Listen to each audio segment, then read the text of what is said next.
Hi guys, and thanks for joining me for the start of a new series.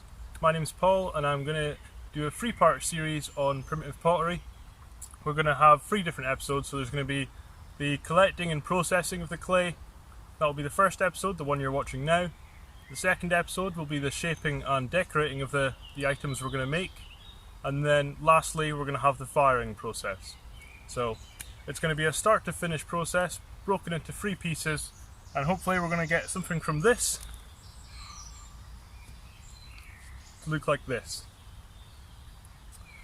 So I've got a few different bits and pieces here to show you, a few different tools and things we can make. So I'm going to give you a look at them first. That's going to be our end goal, so that's the whole point of this video series, is to try and produce what it is I've got here. So let me give you a quick look at that, and then we'll get into talking about clay. We'll identify where we can find it and identify what good clay looks like.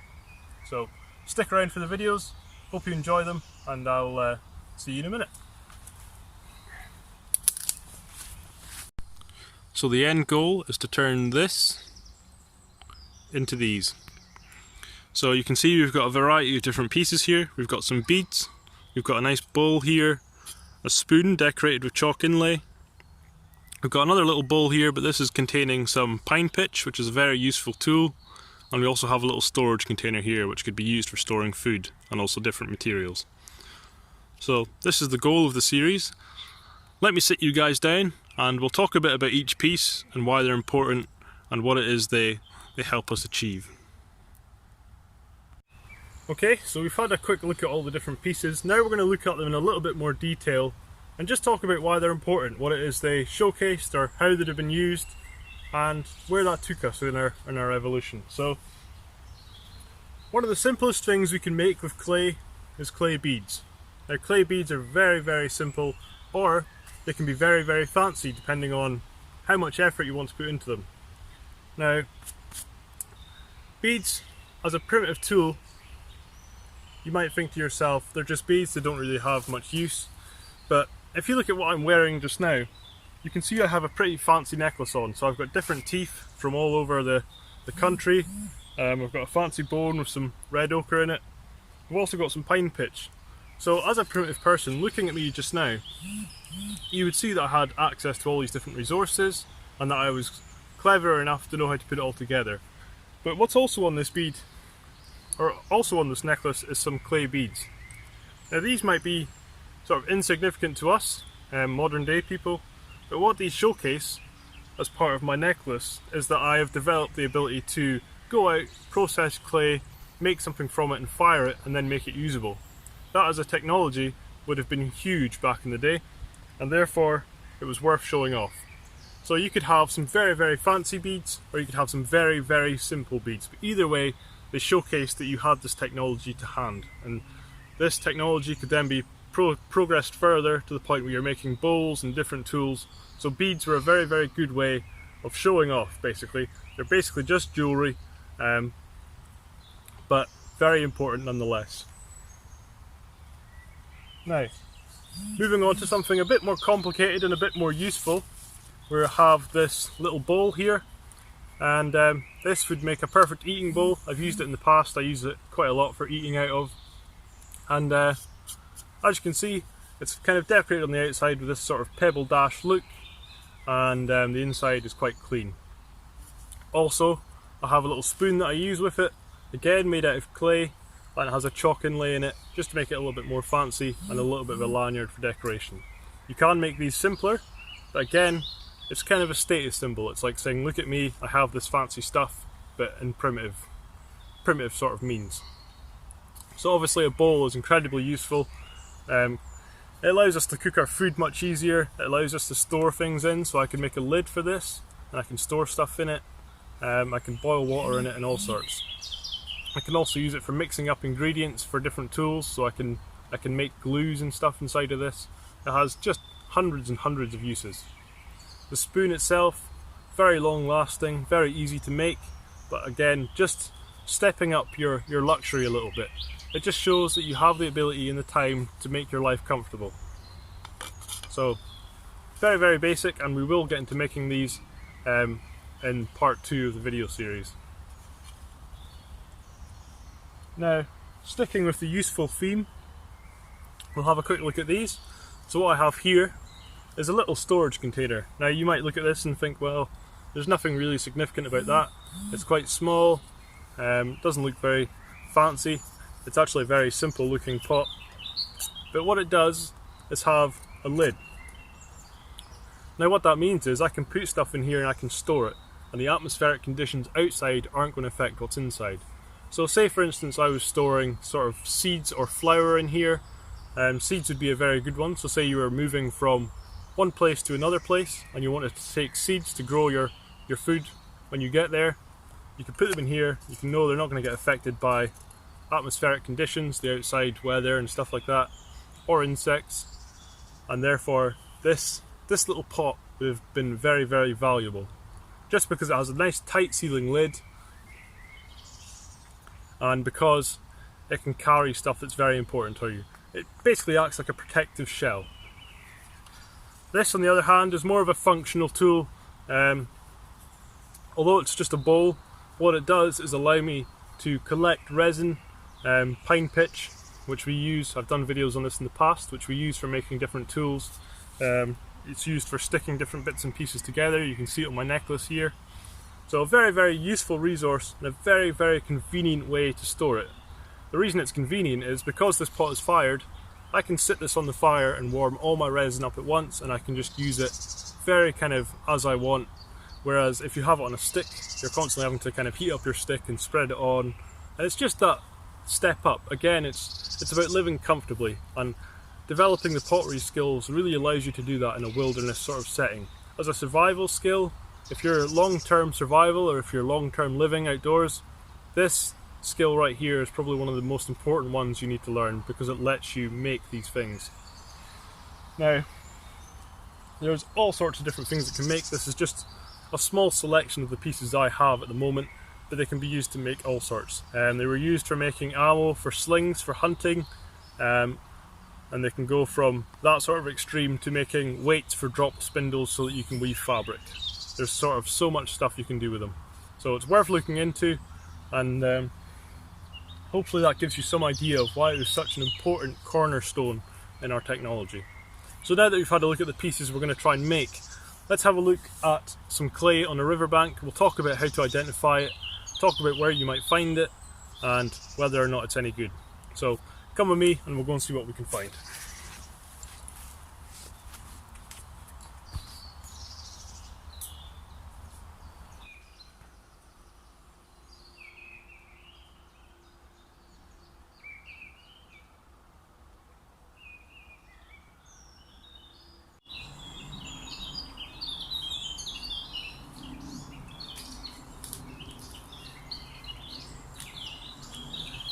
Okay guys, so you can see behind me I have a little bit of a stream here.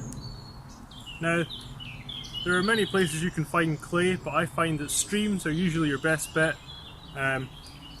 Because they're nice and calm, it makes it easier to collect the clay from there.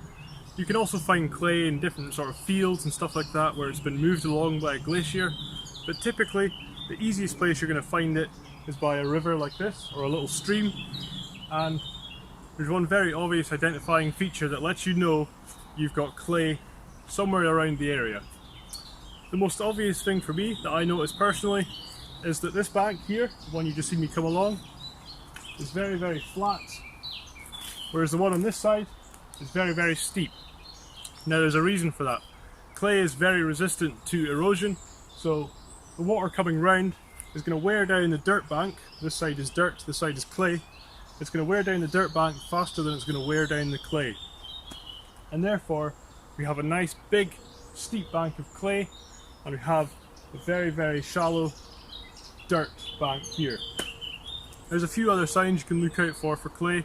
One is if it's very slippery, if the ground is very slick when it's wet, and the other one is when the ground cracks when it dries. So if you're going through, say, a dry stream bed, and there is kind of cracks in the ground, that very kind of deserty looking ground where it's all hard and it's very cracked, that's a good indicator of clay as well. Now the quality of the clay depends on a lot of environmental differences, so you can see this stream here is actually quite full of sort of debris Faster flowing streams aren't going to have as much, but they might be a wee bit more difficult to collect from. So there's a balance there that you've got to strike. Personally, I find it easier to just get a nice calm stream like this and find clay and harvest it and then clean it out afterwards if I need to, instead of trying to play with fast flowing water, which is very dangerous. So we've identified where we might find clay: in streams, in rivers, in fields where it's been moved by glaciers. You quite often see farmers digging it up. You'll often find it settling at the very, very bottom. Clay is a very, very dense material, so it will always settle at the bottom, and therefore it wants to find its lowest point. So in corners of fields, along banks, the digger you deep, the purer the clay is going to be, because it's going to be settling lower and lower down, and then sediment's going to be building up on top of it. So the further down you dig, the purer the clay will be. But of course, digging through clay, because it's so dense, is very difficult. So I've got a spot here where I like to harvest clay. I'll take you guys up for a closer look. We'll talk a bit about what the bank looks like, and we'll then talk through the process of collecting clay, what it is we're looking for, how you can actually visually identify it from just a lump of mud. So come with me and we'll look into that.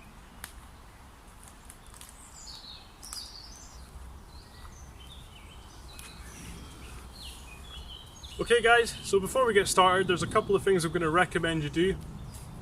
One is just to have a short digging stick.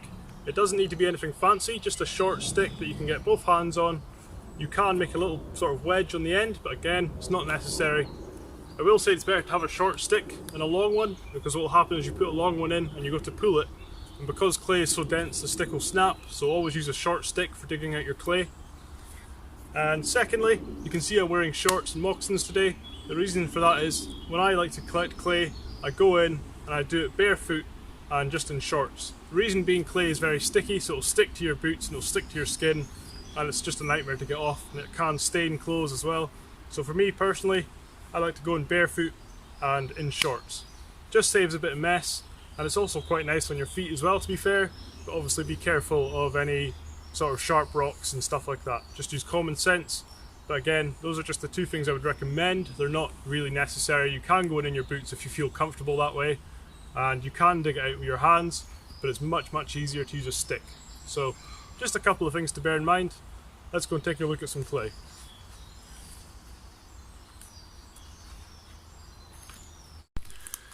Okay folks, so this is the clay bank we are going to try and harvest some clay from. Now again, just to reiterate, the identifying features, or some very good indicators that you have clay in the banks around your rivers. One, again, very steep, and two, I don't know if you can see over there, but up here there is cracking where the clay is dried out, just like you would see on flat ground. So cracking and a nice steep bank. You can see the bank on the other side is very, very shallow, which is all mud on that side. So what we're going to do is we're going to try and collect some clay from this little patch here. You can see I've been digging in here for some. It was good clay, but it wasn't the purest, so I'm going to just move along a wee bit and dig a wee bit deeper to hopefully get some more. If you look over to the side here, you'll see it's actually a very popular place for animals to pass.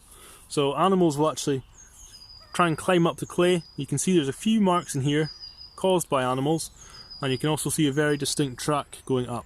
So quite often you'll find prints and stuff in clay because it takes shape so well, and they'll dry in the clay. And some of our oldest ever footprints and stuff we found are all things that have settled in clay and dried out and then been preserved for millions of years. So it's a very, very cool material that way. It's very good for tracking. But today we're just going to focus on harvesting that piece over there. So let me get my moccasins off and we'll jump right in.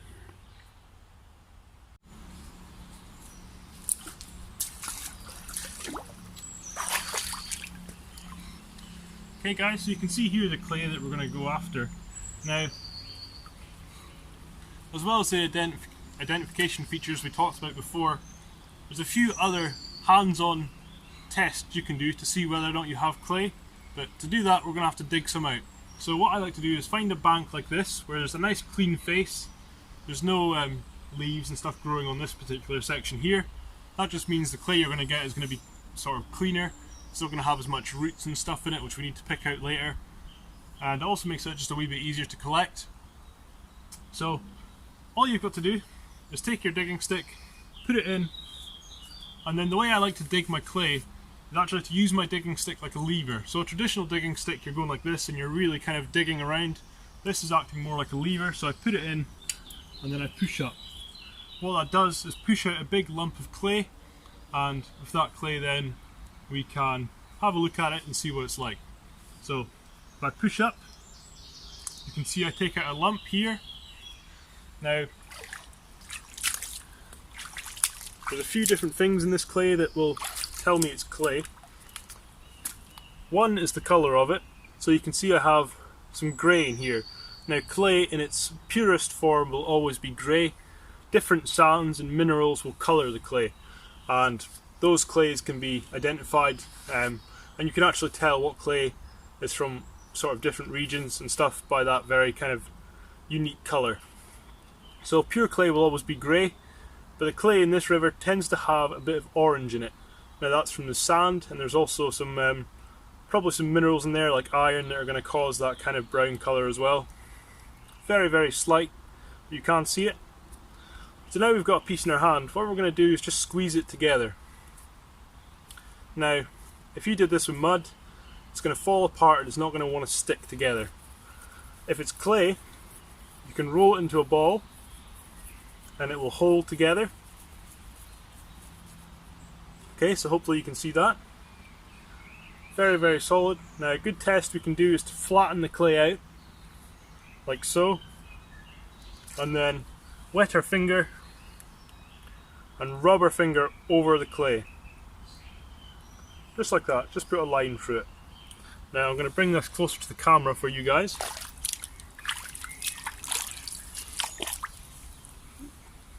If you look here, you can see where I've made my smudge, and you can see it's very shiny. Now mud will not do that. The reason it's so shiny is because clay is such a fine sediment and it creates a very smooth surface when you put your finger over it. Now if you do this and you get a shiny surface, that's a really good indicator of clay. Mud will not do this. Mud will it'll have little trails of sand in it. It'll have a very, very darker colour, and it won't stay together as well as this. There is another test. Now I like to do both these tests. So one of the tests is pulling your finger through it and seeing if it leaves a shiny trail, and the other test is to take a piece of your clay, rub it together into a ball like we did previously, and then make it into like a worm. You probably did this in school if you got the chance, and you make it into a worm, and if it holds together like this, then it's a very, very good clay. So you can see it's holding together. I can kind of twirl it round and stuff, and it's not cracking away or anything like that. So that's an indicator of good clay. This isn't the purest clay in the world, so it does crack, but that's not a bad thing, because it just needs some more moisture in it to stop it from cracking, and it needs to be worked more. But a good test is to make the worm and just bend it over and see what happens. If it stays together, then it's clay. If it was to crack and fall apart, then it would be mud. So what I'm going to do here is just go back to this little spot, and I'm going to dig out a ball. Now, you don't need a lot of clay to make pots and things, so what I'm going to do is I'm going to dig out a ball that's about big enough to fit my my two hands cupped like this, and that should be enough to get us started. So I'll go and dig that now. Now, like I was saying earlier, it's much better to actually dig down to get to the purer clay. Personally, I never take the top layer here, so the outer surface. I always take the top layer off, and then I go in a wee bit deeper to get to the stuff that's further down and a wee bit purer. The top stuff here is going to have like algae growing on it, you can see that here, and just little bits of plants and stuff like that. So always take the top layer off and then take what's behind that. Being conscious of root systems and stuff like that, root systems you will need to pick out as you're doing it, or you can pick them out later on, but it just means the process is going to take a wee bit longer. So again, using our stick like a pry bar, taking off some clay. You can see the stuff we're taking off has this sort of algae growing on it. That's what we're trying to avoid. What we're trying to get to is the nice clean stuff underneath, where it's very kind of just orange and grey, and there's no green in it whatsoever. So I'm going to take a wee bit off here. Okay, so I've exposed a little bit of a bank there, and what I'm going to do now is just dig into that to get my ball of clay. All the time I'm going to be aware of the texture of it, I'm going to be aware of any colour changes. If you start seeing brown in the clay, it means you're getting into a bit of mud or a bit of sediment that's settled, and you'll want to dig past that. And just keep a constant lookout on what it is you're digging.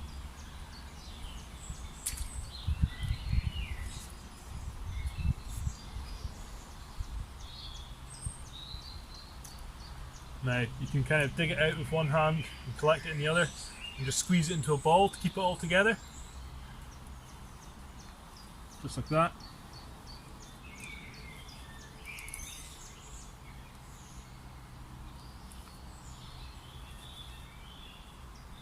And there we have it. Okay, so that's probably enough to get started on. You can see that there, that's enough to make a good sized bowl like the one I showed you earlier. It's also plenty to make beads and stuff like that. Now it's important when you're collecting clay that you're collecting it either when it's very, very dry or when it's very, very wet or not very good. So you want to get it when it's just in that middle point. So it's got some moisture in it, I can move it with my hands, it's malleable. If it was too wet, then it would just be like a puddly mess. So clay that's very wet just goes all sticky and messy. Clay that's completely dry needs rehydrated, and that's a very difficult thing to do because you have to get the rehydration perfect so that it doesn't turn into sticky mess like that. So just be conscious of how it feels in your hands. If it's too dry, go a wee bit deeper. If it's too wet, then you need to come up the bank a wee bit because the water's kind of getting into it too much. So what I'm going to do now is just work it into a ball, and then I'll take it back to my little stump I was sitting on earlier, and I'll show you what it looks like and how we process it a wee bit more just to make it cleaner, and then the next video will be processing it to use for making pots.